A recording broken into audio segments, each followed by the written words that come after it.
Welcome to Module 5, Part 0. We'll go over gas mixture. Specifically, we'll use perfect gas mixture model. We'll introduce a new model, a PG mixture model, to describe a gas mixture.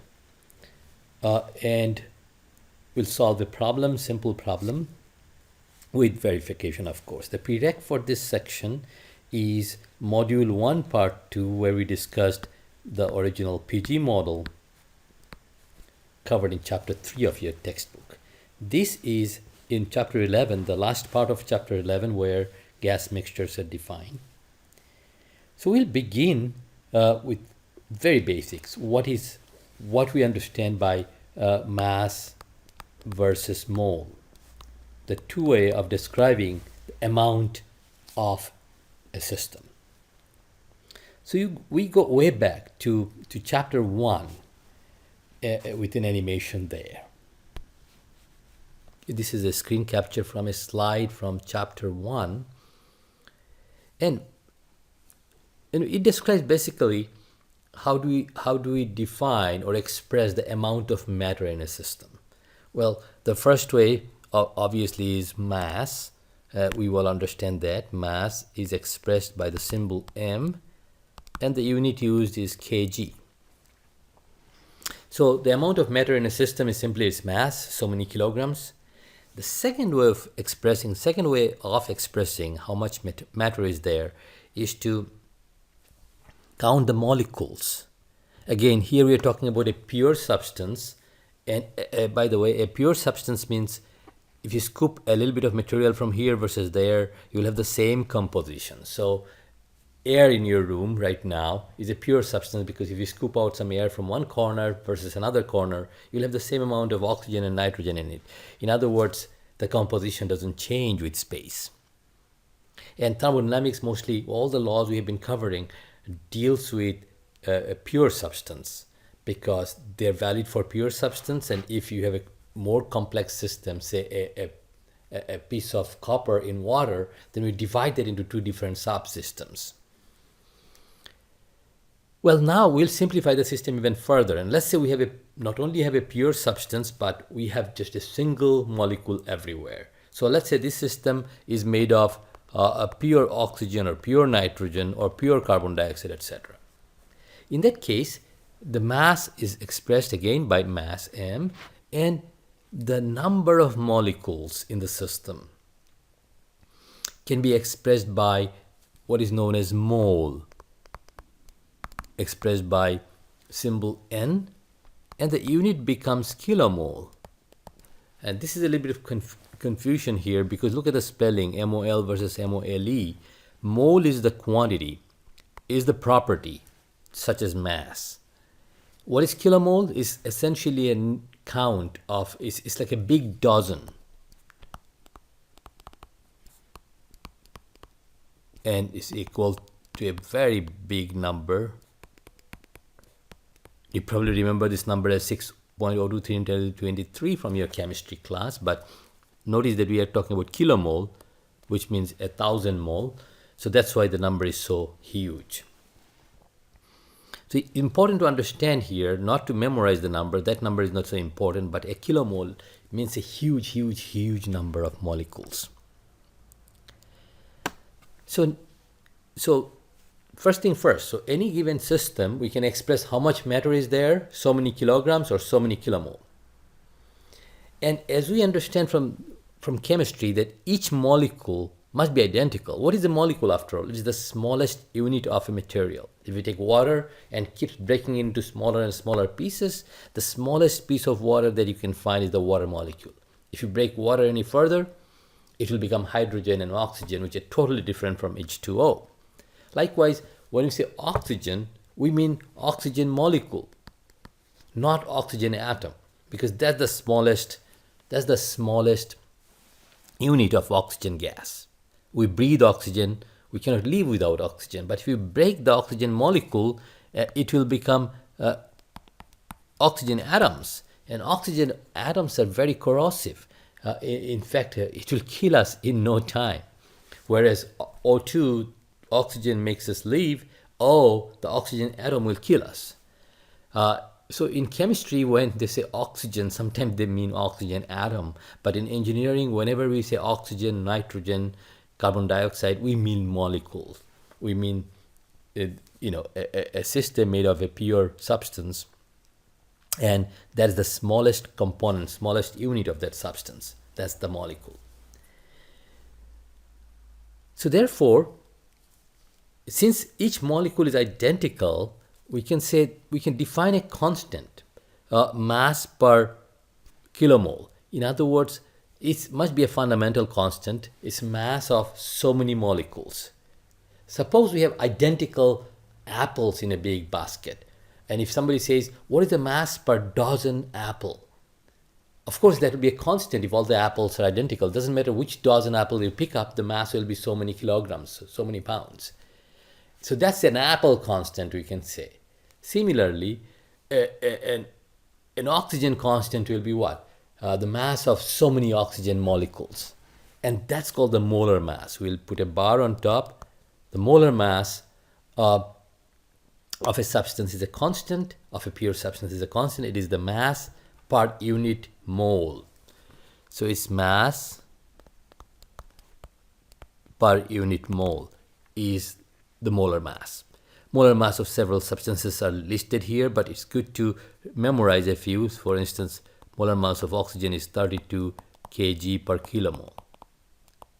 Notice that we'll always add unit to molar mass, whereas in chemistry sometimes they skip the unit because they just compare the mass of a molecule with that of hydrogen atom.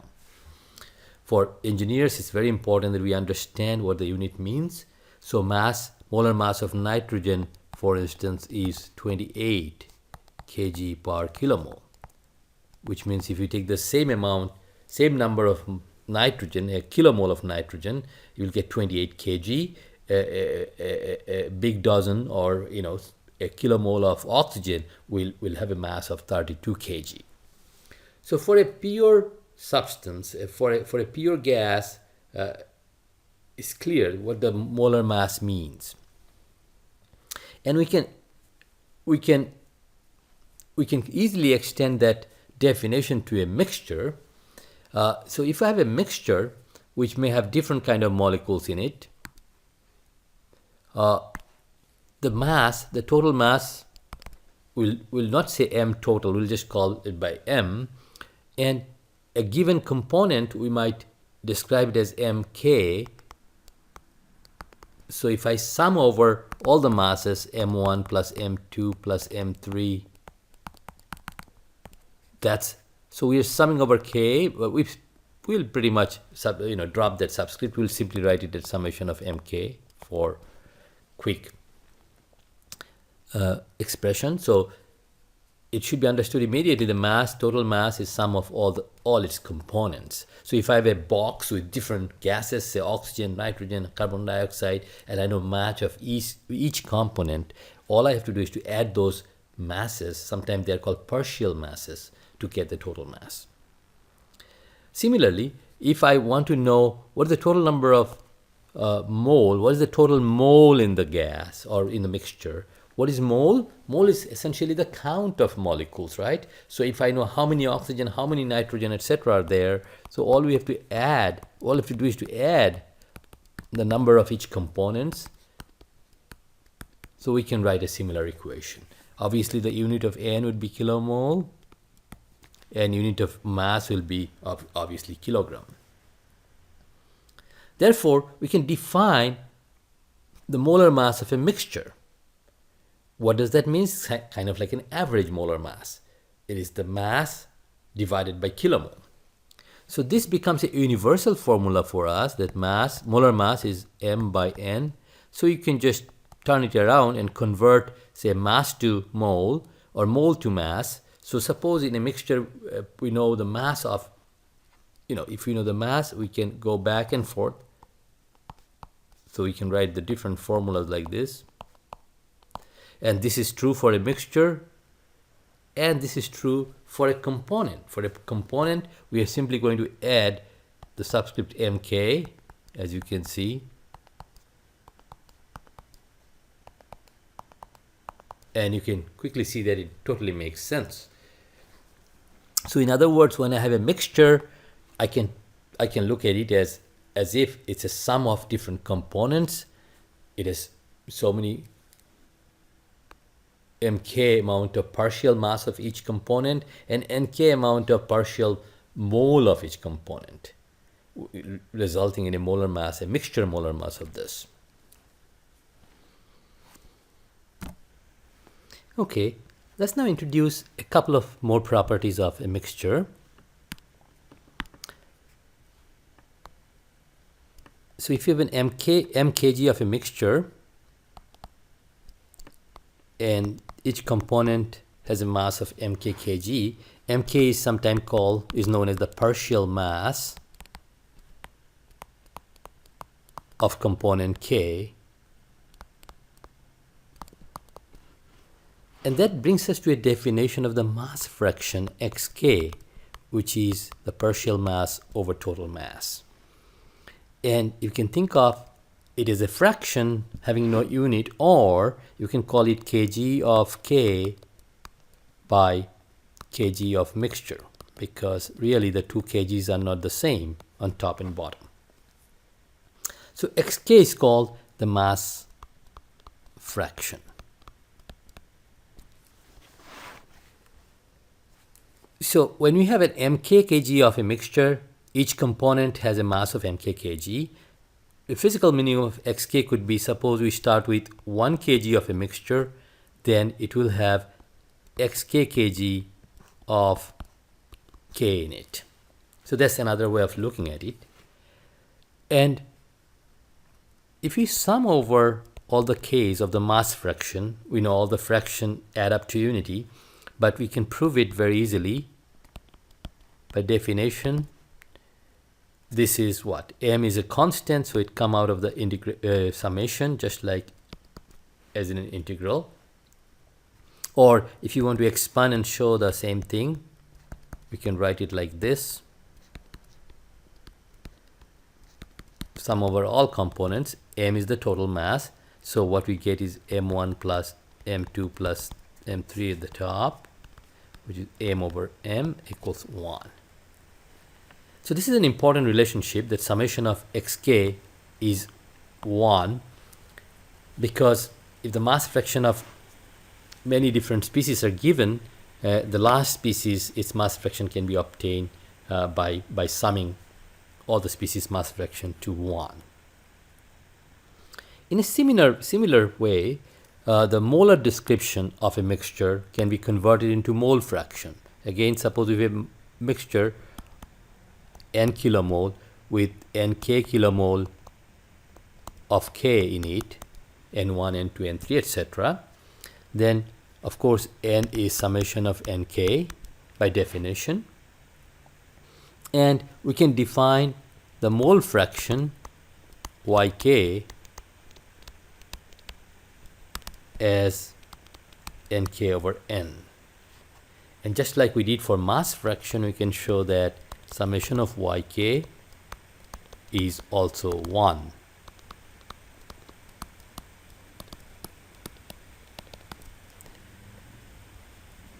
And a mixture can be expressed in terms of 1 kilomole with yk kilomole of component k. Again, the mole fraction also, you can think of having a unit of kilomole of k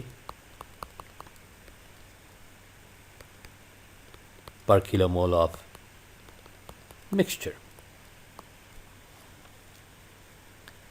Now that we can express a mixture in terms of its mass fractions or mole fractions, let's find a way in which we can go from mass to mole fractions or mole fraction to mass fraction.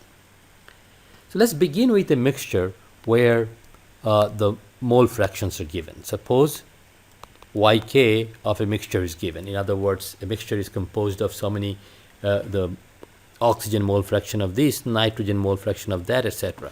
How can you find, the question to us is find the molar mass of the mixture and also find xk of individual species.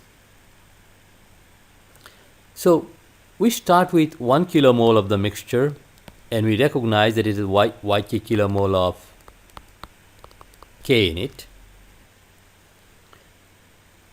So the partial mass of component k in this mixture, mk, is given by yk times molar mass of k.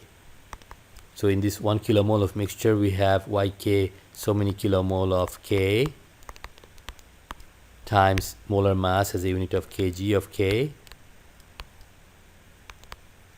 per kilomole of k, and that's how we get kg of component k, mk.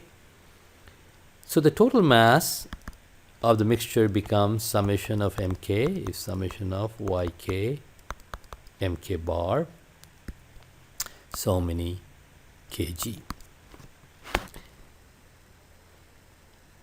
So now that we know the mass of 1 kilomole of the mixture, how much is our N? Is 1 kilomole. So therefore, molar mass must be m over n, which is simply yk m bar k divided by 1, which is so many kg per kilomole.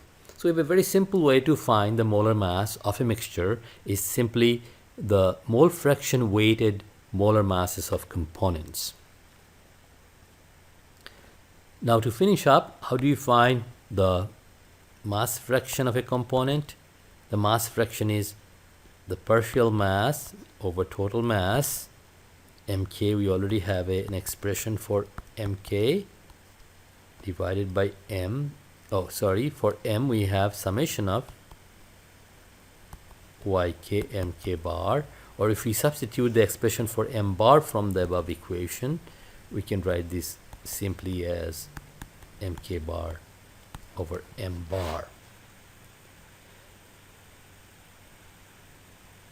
Now we can go and find solve the reverse problem of calculating yk from given xk's. Now let's do just the reverse of this. Suppose a mixture is given, and the mixed in terms of mass fraction, then we begin with 1 kg of the mixture. If we start with 1 kg of the mixture, and our goal is again to find m bar,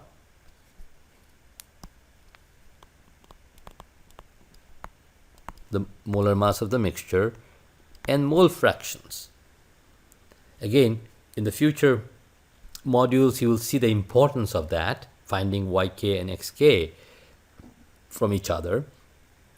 And our derivation is we'll take the familiar path. Now that we know the mass of individual component, let's find out what is nk, because we know the mass of the component in that 1 kg of the mixture.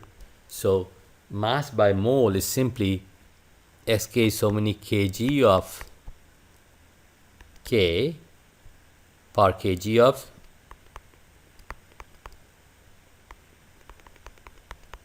mixture, right? That's the definition of xk. And molar mass has the unit of kg of k, molar mass of k, per kilomole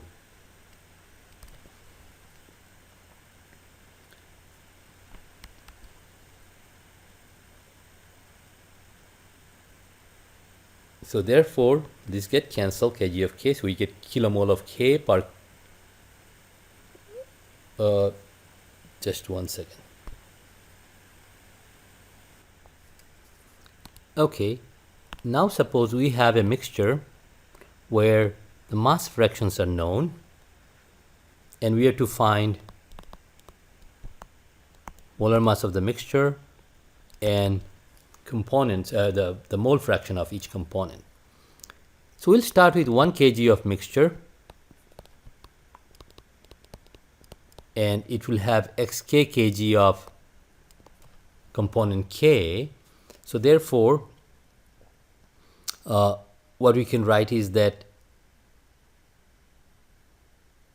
the the number of moles, the mole of the component K is given by the mass of the component K divided by the molar mass. We have so many kg of K, and molar mass is kg of K per kilomole of K, right? So we get Nk is the kilomole of K, so many kilomoles in that mixture of 1 kg. So what is the total mole we have? Total mole we have is summation of that, which is summation of xk over m bar k. You understand that is if I have x1 kg of component 1, x2 kg of component 2, this is how the summation goes. So what is the total mass of the mixture? Of course, we started with 1 kg, we still have 1 kg. So therefore we can get an expression for molar mass, which is mass over mole. How much mass we have? 1. And how much mole we have? Summation of xk over m bar k. So many kg per kilomole. And the expression for yk, which is mole of K by total mole. Mole of K, we have an expression xk over m bar k divided by n, summation of xk over m bar k. And notice that 1 over this is molar mass. Therefore, we can write it as molar mass of the mixture. So we have a simplified looking formula. So if I know xk for each component, therefore we can figure out for a mixture where xk is given, how to find yk. Notice that xk, which is a mass fraction,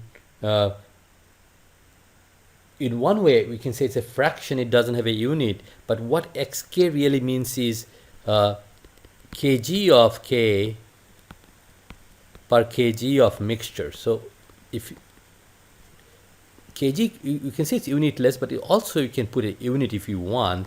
And if I have 1 kg of mixture, that's why it has 1 kg of xk kg of K. So the unit of xk, sometime it can be expressed with a unit, or sometime it's left unitless, because really there is kg and kg get cancels out. But if you look at the real meaning, xk means so many kg of K, and denominator is kg of the mixture. So sometimes this is the unit that is used. That's why we have here xk kg of K, and we divide, and that's from where we are finding yk, which is kilomole of K per kilomole of mixture, the mole fraction.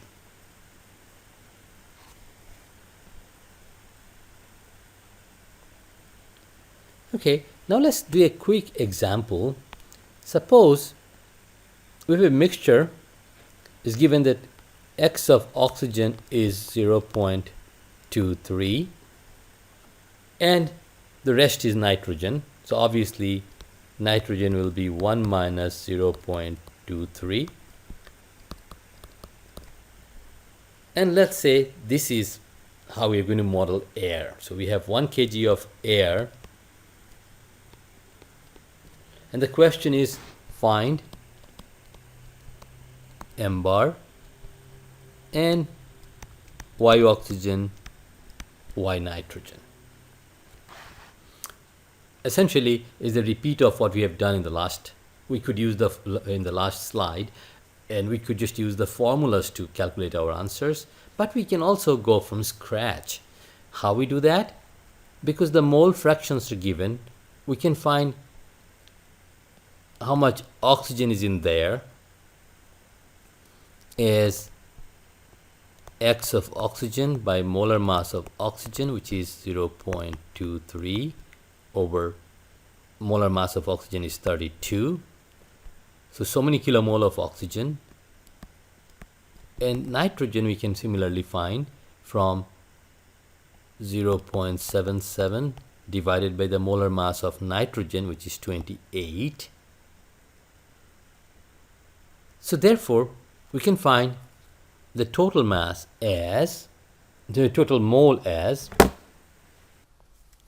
so the total mole becomes, you can calculate that to be 0.03468 kilomole, and the oxygen amount, by the way, was 0.00718, and the nitrogen amount was 0.0275 kilomole.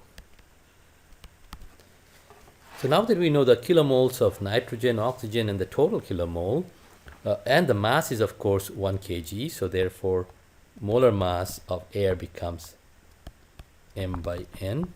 Mass is 1, 0.03468. That turns out to be about 28.84.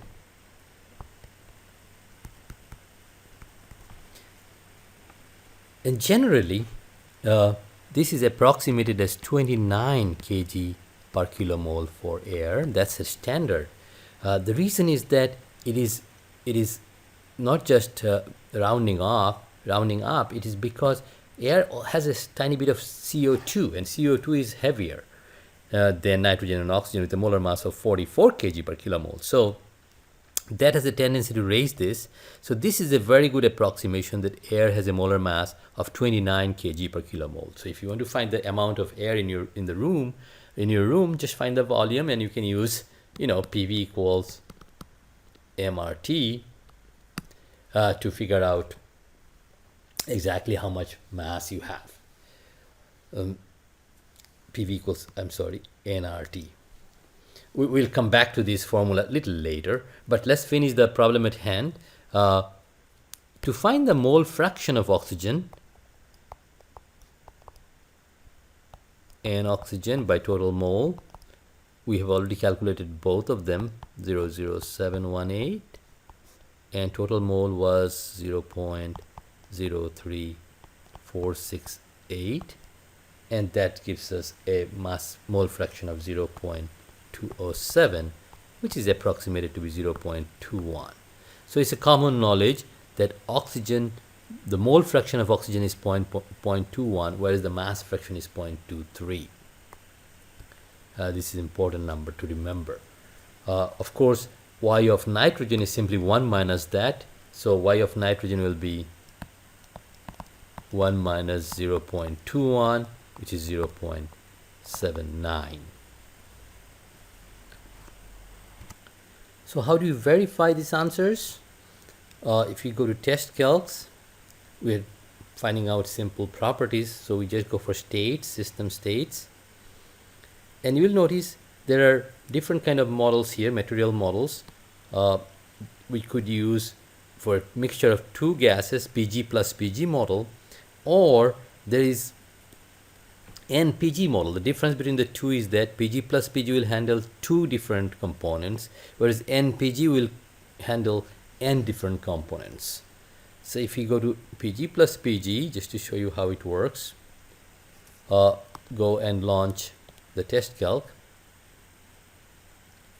Okay, we can update it later.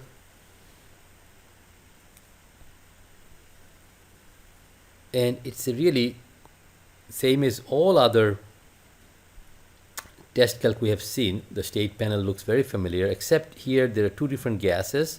So we have oxygen and nitrogen as the two components.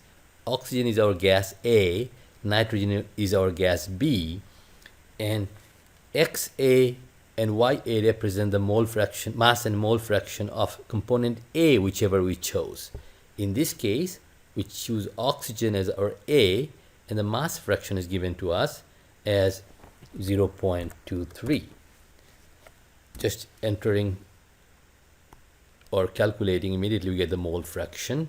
Obviously, that's not the only thing. Later on, we will find the properties by entering pressure, temperature, volume, etc. And just to introduce you to the Npg model, which can handle more than one component, you launch the Npg test calc, Again, launch the test cell by going to this tab. And this also looks similar, except here you can introduce, to compose the mixture, you can introduce as many species as you like. For instance, oxygen based on mass or kg or mass fraction. So percent by mass, for instance, is same as mass fraction.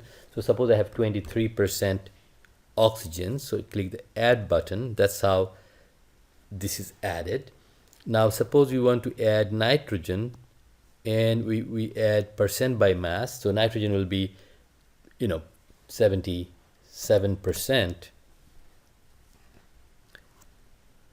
We add, so we have added oxygen and nitrogen as 23 and 77%, and molar mass is calculated very close to 29.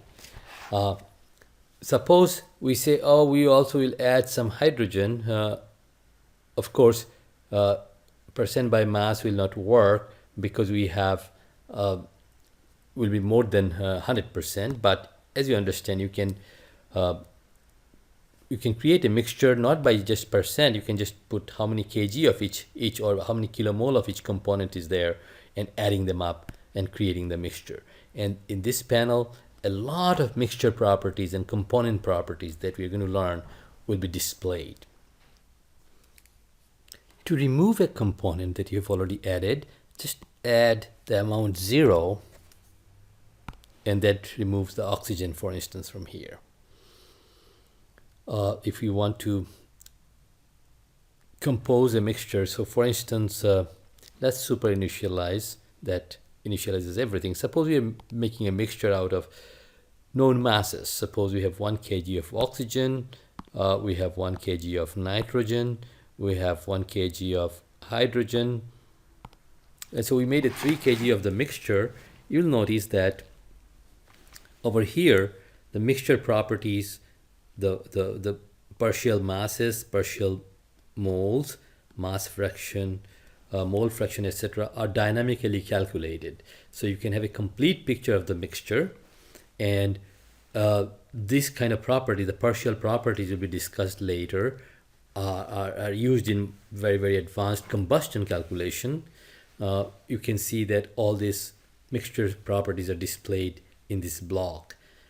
Once you know the thermodynamic properties, let's say we have a mixture at 100 kPa, 500 Kelvin temperature. As you can see, all these properties are populated. Right now, these are also known as partial properties. Their meaning are not yet clear, but in the coming modules, we'll discuss some of these.